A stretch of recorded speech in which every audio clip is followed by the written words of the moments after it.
Tonight, German fighters exact a heavy price on enemy bombers, but the air war shifts in favor of the Allies. In Japan, the Zero's clumsy construction provides a death trap for the unlucky pilot. But the fanatic ideals that guided the kamikaze flight would in turn bruise Ally morale.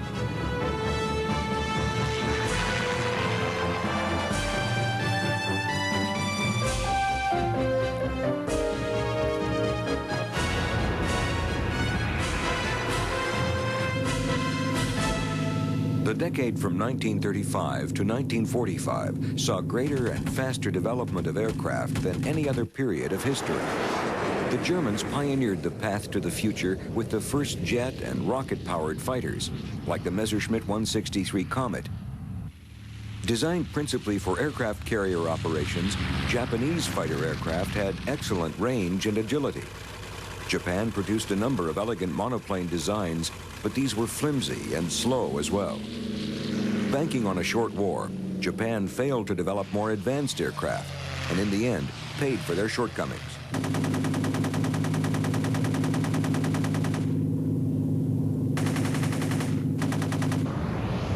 The German Luftwaffe expanded rapidly after Hitler's break with the Treaty of Versailles in 1935. This fact was kept secret during most of the early 1930s.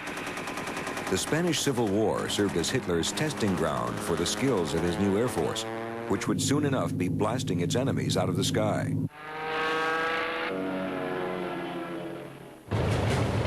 The German aircraft industry placed most of its emphasis on planes which could easily be produced in large numbers to allow new Air Force crews to gain experience rapidly. Older biplane models were kept in service and used as trainer aircraft for this purpose. There were, however, some more modern designs, such as the monoplane Heinkel 70 reconnaissance aircraft.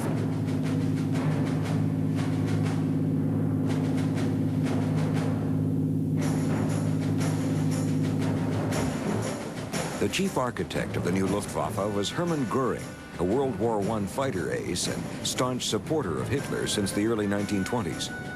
He saw the need for and encouraged the development of new monoplane fighters such as the Heinkel 112 and Messerschmitt 109. Possessing the best of German engineering and design, these aircraft became the envy of other air forces.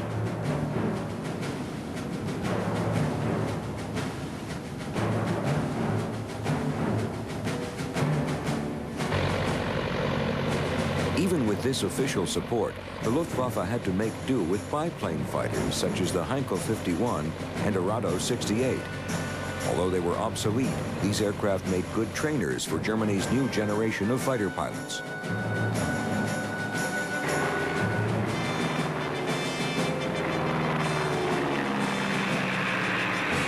The Messerschmitt 109 was Germany's best-known fighter of the Second World War. This first-generation monoplane fighter was still in production in the spring of 1944. A staggering total of 33,000 Me-109s were built.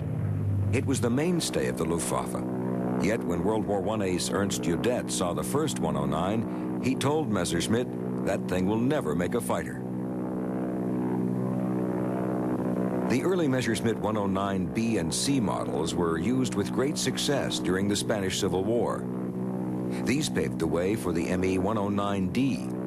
The 109D carried a 20mm cannon, which fired through the propeller hub, and a pair of machine guns in the forward fuselage above the engine.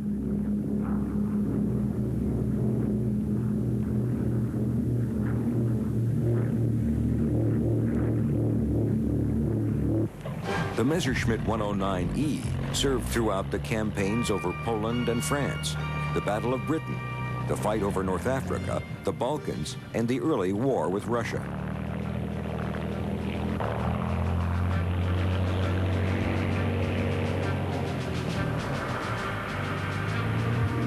Motivated by mounting losses, particularly to the Royal Air Force's Spitfire, the Germans responded by upgrading the Me-109.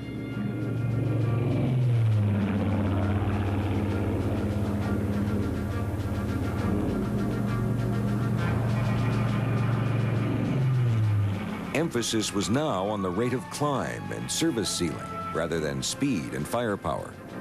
The aircraft was powered by a 1,200 horsepower Daimler-Benz engine, which gave top speeds around 370 miles per hour. Even though more than 2,000 109Fs were produced, the plane was nowhere near as popular with its pilots as the 109Es.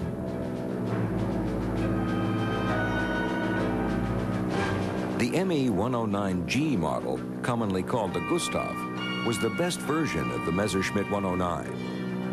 23,500 were built between 1942 and the end of the war. The most powerful Gustavs had 1,850 horsepower engines, boosted with methanol water or nitrous oxide injection. These could fly at speeds up to 430 miles per hour and were armed with 3 20mm cannons and 2 heavy machine guns. The Gustav was used on every German front, and in the hands of a good pilot was a powerful fighter.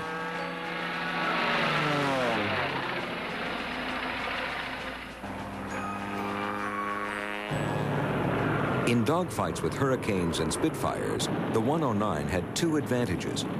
The 109 carried a 20mm cannon, which could blast the British planes at ranges far beyond the reach of the Spitz and Hurricanes machine guns. Plus, the German engines had direct fuel injection, which meant the aircraft could go into a steep dive without stalling. The British planes, on the other hand, would stall out if they attempted this maneuver.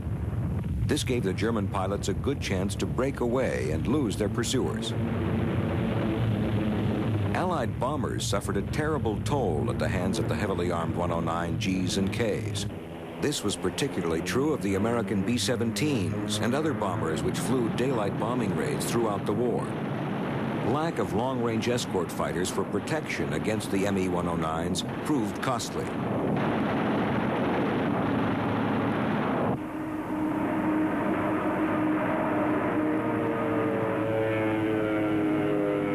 The inline engines and slim wings of the 109s presented a small and elusive target for the bombers' defensive machine guns. The Messerschmitts were able to get in close and deliver a hail of fire with accurate and devastating results.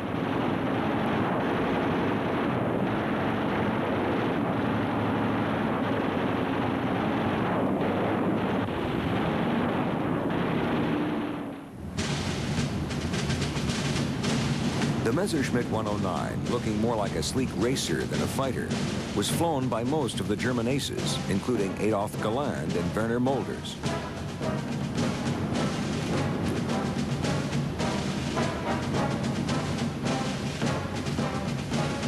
The top-scoring ace of all time was Erich Hartmann, who racked up 352 victories flying 109s before finally being shot down and captured by the Russians.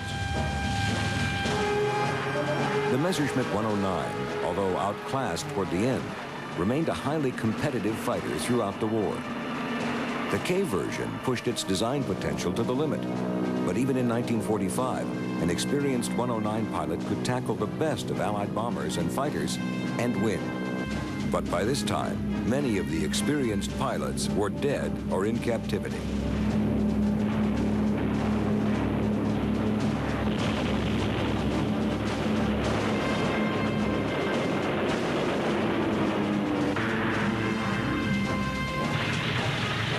The Messerschmitt 110 is now remembered mainly as a radar-equipped night fighter, one which took a heavy toll of RAF bombers in the second half of the war. It's ironic that this aircraft was most effective in a role it was not originally intended to play. The 110 was designed as an escort fighter with sufficient range to accompany German bombers in daylight on deep penetration raids. The Germans believed that a combination of high performance and heavy firepower would offset the superior agility of opposing single-seat and single-engine fighters.